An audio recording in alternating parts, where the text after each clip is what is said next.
surely Swami Vivekananda and Sri Aurobindo must have been thinking of him when both of them said that the destiny of India is to be the spiritual leader and moral teacher of the world.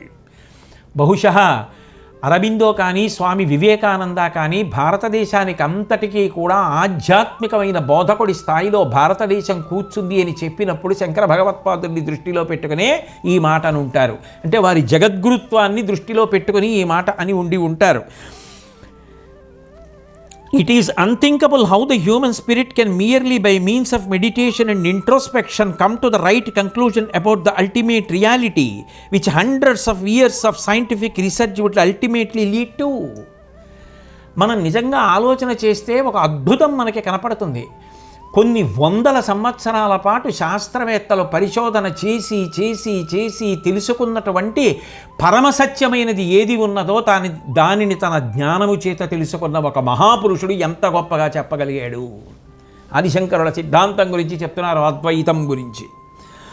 The main message of modern scientists like sir James Jeans, sir Arthur Eddington, Albert Einstein and Max Planck, one of the authors of the atom and atomic research, is that although the universe exists, the appearance is different from the reality. The reality, the only reality, is the spirit, the infinite spirit.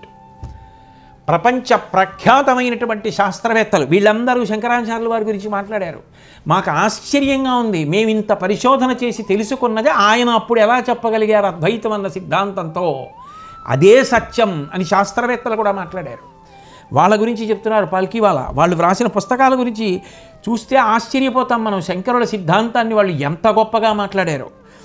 The main message of modern scientists like sir James Jeans, sir Arthur Eddington, Albert Einstein and Max Planck, one of the authors of the atom and atomic research, is that although the universe exists.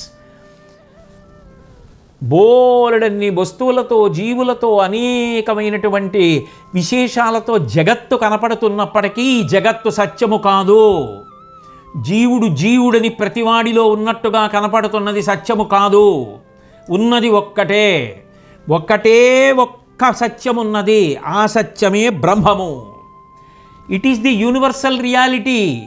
మేము ఇన్ని వందల సంవత్సరాలు ప్రయోగాలు చేస్తే మాకు అర్థమైంది ఇది. నిజానికి ఈ జగత్తు లేదు, జీవుడన్నది లేదు, ఈ బహువచనం అసలు లేనే లేదు. ఉన్నది ఒక్కటే, ఒకటి కన్నా ఎక్కువ లేదు.